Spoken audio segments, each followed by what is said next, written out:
नमस्कार।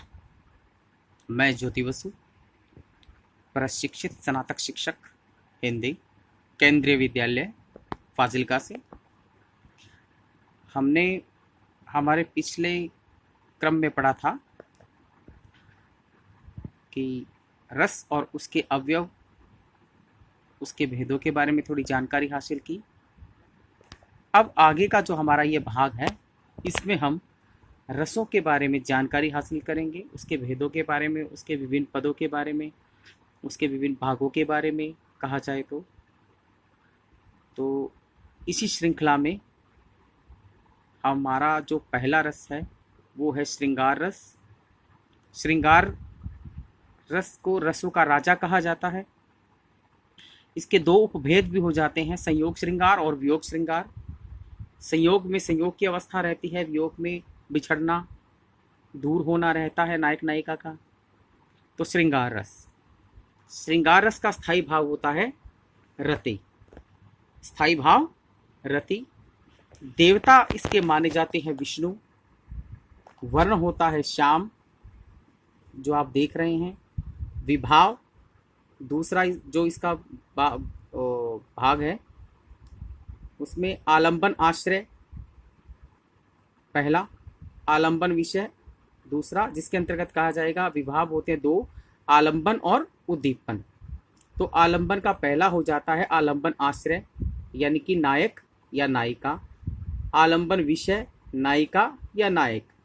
उद्दीपन ब, जो इसका दूसरा भाग है, सुंदर प्राकृतिक दृश्य और एकांत, चांदनी रात, नदी तट और बसंत ऋतु आदि।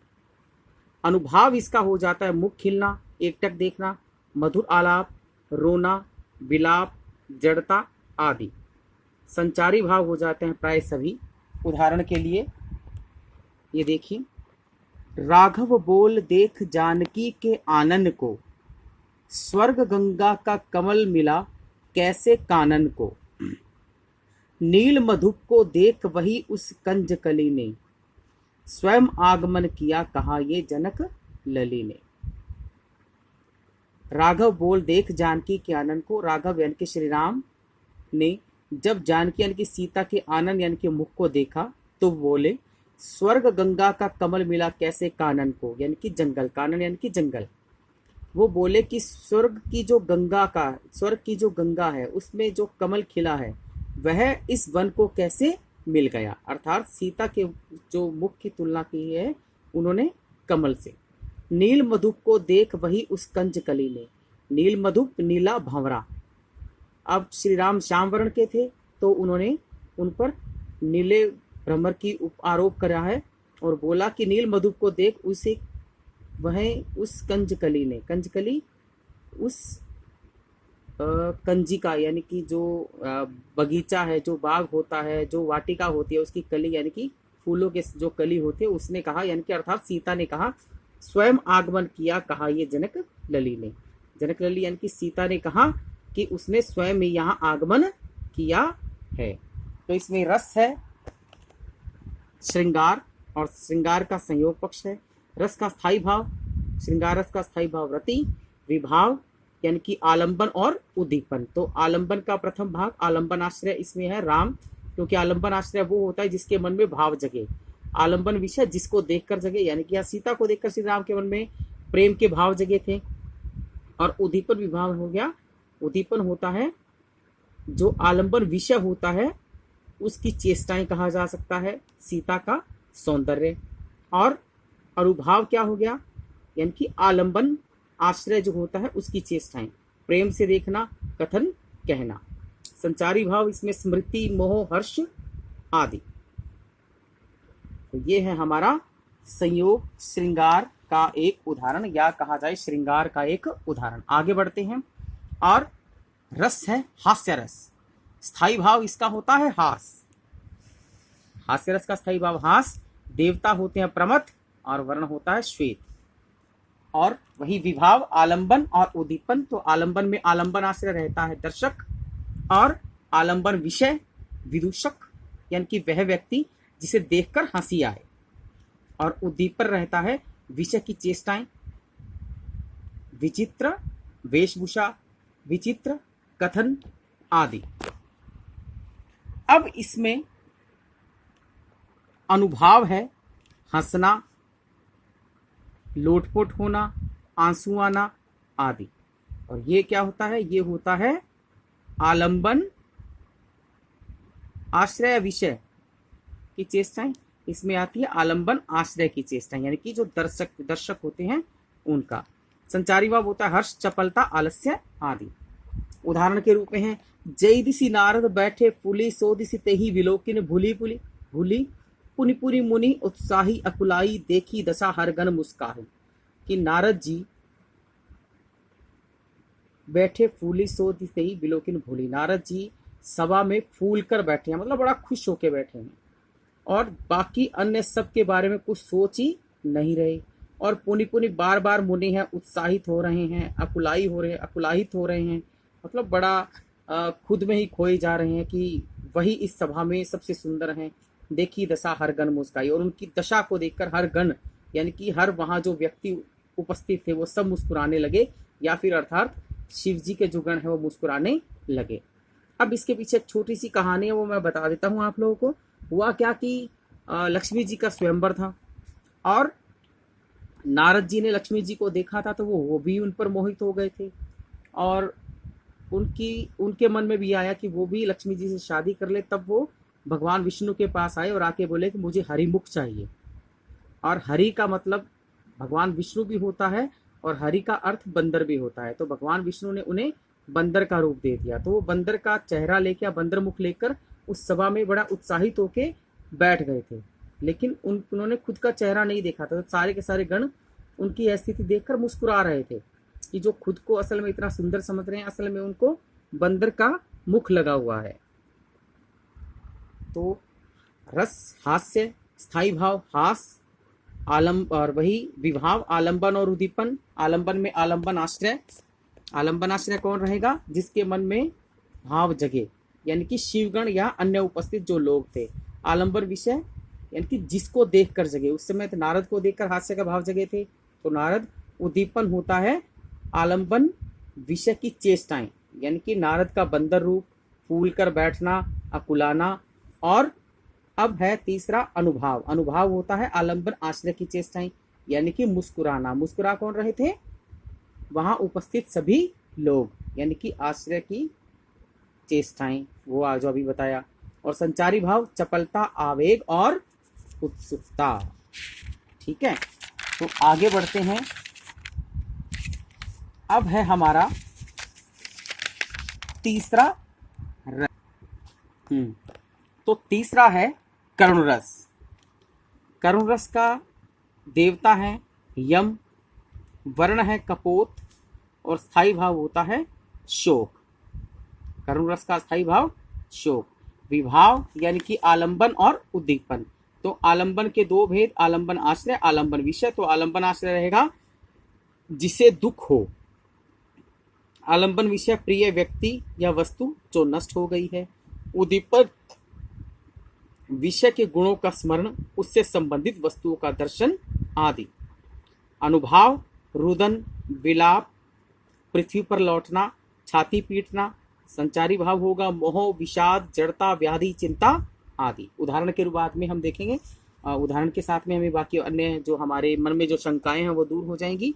तो इस प्रकार है, देखी सुदामा की दीन दशा, करुणा कर करुणा निधि रोए। देखी सुदामा की दीन दशा, करुणा कर करुणा निधि रोए।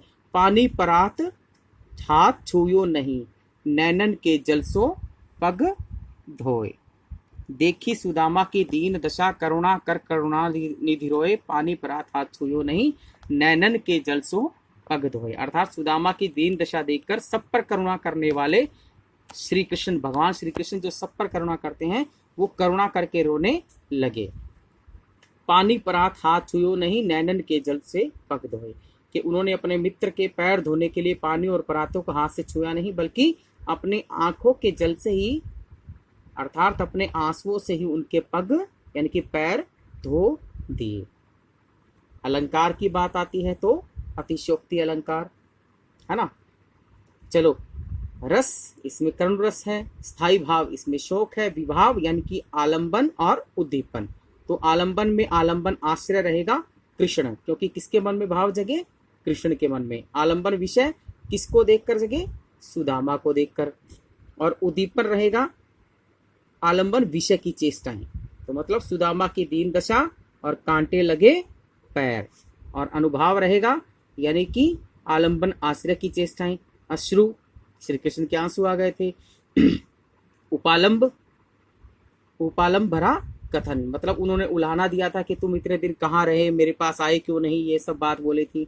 और संचारी भाव रहेगा विषाद, पश्चाताप, स्मृति, मोह, चिंता। विषाद मतलब दुख हुआ था, पछतावा हुआ था, पुरानी याद आ गई थी, मोह और चिंता।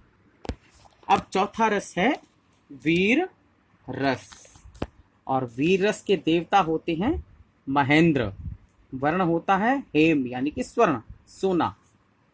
और स्थाई भाव उत्साह, तो वीर रस का स्थाई भाव क्या रहेगा? उत्साह, जैसा कि हमने पहले पढ़ा भी है। विभाव आलंबन और उद्दीपन, आलंबन में आलंबन आश्रय रहेगा युद्धवीर, दानवीर या दयावीर। और आलंबन विषय रहेगा शत्रु, दीन, याचक आदि। उद्दीपन रहेगा शत्रु की ललकार, जैसा कि पता ही हमें आलंबन विषय की जो चेष्टाएं होती हैं वो होती हैं रणभेरी और चारणों के गीत, दरिद्रता, याचकृत प्रशंसा। चारणों के गीत से यहाँ तात्पर्य है कि जब पहले जब युद्ध होता था तो चारण जो होते थे वो जो युद्ध करने जाते थे, जो योद्धा जाते थे, जो क्षत्रिय जाते थे, उनके साथ में चारण कवि भी जाते थे। और जो वहाँ युद्ध में वीर रस की कविताओं के द्वारा या वीर रस के गीतों के द्वारा जो युद्ध करने वाले जो वीर होते थे उनमें उनकी हौसला अफजाई करते रहते थे। तो अनुभाव रहेगा भुजा का फड़कना, भुजा फड़कना, आंखें लाल होना, चुनौती देना, मतलब आलंबन आश्रय की चेष्टाएं। संचारी भाव उग्रता, आवेग, हर्ष, चिंता आदि।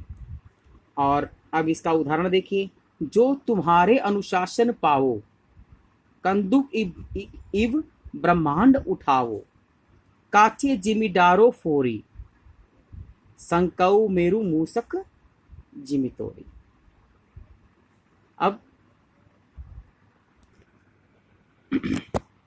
हाँ, तो एक बार इन्हें उसको पुनः सुनिए, क्योंकि एक शब्द रह गया था तो मैंने वो अभी देखा है। जो तुम्हारे अनुशासन पावो, कंदुक इव ब्रह्मांड उठावो, काचे घट जिमीदारो फोरी, संकऊ मेरु मूसक जिमितोरी। तो इसमें लक्ष्मण जी बोलते हैं जो तुम्हारे अनुशासन पाओ, कि श्री राम से कहते हैं कि अगर मुझे आपकी आज्ञा मिले तो कंदुक इव ब्रह्मांड उठाओ, तो मैं इस पूरे ब्रह्मांड को उठाकर फेंक दूं। काचे घट जिमीदारो फोड़ी, कि जिस प्रकार कच्चे घड़े को फोड़ देते हैं, संकऊ मेरु मूसक जिमितोरी, जिस प्रकार कच्चे घड़े को फोड़ दिया जाता है वैसे मैं इस ब्रह्मांड को फोड़ दूं, संकऊ मेरु मूसक जिमितोरी। और एक जो चूहा होता है वो जैसे पहाड़ को तोड़ देता है, काट तोड़ देता है, वैसे मैं भी इस पूरे ब्रह्मांड को तोड़ दूं, फोड़ दूं, सब कुछ चीजें उसके बारे में बोल रहे हैं, नष्ट कर दूं। रस है वीर रस, स्थाई भाव वीर रस का उत्साह। विभाव आलंबन और उद्दीपन, आलंबन आश्रय, प्रथम जो आलंबन का भाग होता है वो है लक्ष्मण या वक्ता, आलंबन विषय परशुराम आदि। उद्दीपन है आलंबन विषय की चेष्टाएं, परशुराम द्वारा क्रोध दिलाना। और अनुभाव रहेगा लक्ष्मण की घोषणा, क्योंकि आलंबन आश्रय की जो चेष्टाएं होती हैं। संचारी भाव रहेगा गर्व, उग्रता, आवेग आदि। अब हमारा पांचवा रस है रौद्र रस, और रौद्र रस का स्थायी भाव होता है क्रोध, देवता रुद्र, वर्ण रक्त, विभाव यानी कि आलंबन और उद्दीपन। आलंबन का पहला भाग आलंबन आश्रय, वह जिसे क्रोध आए। आलंबन विषय शत्रु या अपकारक, अपकारक यानी कि नुकसान पहुंचाने वाला व्यक्ति। और उद्दीपन रहेगा शत्रु की चेष्टाएं और उसके कथन, क्योंकि ये रहता है आलंबन विषय की चेष्टाएं, ये ध्यान रखना आप लोग। और अनुभाव नेत्र लाल होना, मतलब आलंबन आश्रय की चेष्टाएं, भ्रकुटी चढ़ना, दांत पीसना, बकना, प्रहार करना आदि। संचारी भाव रहेगा चपलता, उग्रता, आवेग, अमर्ष आदि। और इसका उदाहरण देखिए, सुनत लखर के वचन कठोरा, परसु सुधारी धरेऊ कर घोरा। अब जनि देऊ दोष मोहि लागू, कटुवादी बालक बद जोगू। सुनत लखन के वचन कठोरा, के लक्ष्मण के कठोर वचन सुनकर परशु सुधारी घरेऊ कर घोरा। परशुराम जी अपने परशु सुधार के घनघोर गर्जना करते हुए बोले, अब जनि देऊ दोष मोहि लागू, कि अब कोई भी दोष, जितने भी जो लोग यहाँ उपस्थित हैं, वो कोई भी मुझे दोष मत देना, क्योंकि मुझे ये दोष अब नहीं लगेगा, क्योंकि कटुवादिक बालक बजो, क्योंकि कड़वी वाणी में बोलने वाला बालक वध के योग्य ही है। क्योंकि यह बालक इतना मेरे सामने कड़वी वाणी में बोल रहा है, मेरे गुरु का या मेरा अपमान कर रहा है, तो यह कड़वी वाणी बोलने वाला बालक तो वध के योग्य ही है, और अब यह मरेगा तो मुझे कोई भी दोष मत देना। रस रौद्र, स्थाई भाव क्रोध, विभाव आलंबन और उद्दीपन। आलंबन आश्रय रहेगा परशुराम, क्योंकि किसके मन में भाव जगे? परशुराम के। आलंबन विषय लक्ष्मण, किसके कारण जगे? लक्ष्मण के कारण जगे। उद्दीपन यानी कि आलंबन विषय की चेष्टाएं, यानी कि लक्ष्मण के कड़वे वचन। और अनुभाव आलंबन आश्रय की चेष्टाएं, हाथ में परशु लेना। और संचारी भाव उग्रता, अमर्ष, असूया, आवेग, आवेश आदि। ये हो गया हमारे 5 रस। तो आज के लिए हमारा इतना ही है। अन्य जो बाकी 6 रस जो बचे हैं वो लेकर हम आएंगे कल। लेकिन उससे पहले हमने 5 रस की बात करी। श्रृंगार, स्थाई भाव, रति। दूसरा रस है हास्य, स्थाई भाव, हास। तीसरा करुण, स्थाई भाव, शोक। चौथा है वीर, स्थाई भाव, उत्साह। और 5वां है रौद्र, स्थाई भाव, क्रोध। तो ये 5 रस हैं। आगे फिर मिलेंगे, और तब तक के लिए शुभ दिन। आपका दिन मंगलमय हो। आपका स्नेही ज्योति बसु। धन्यवाद।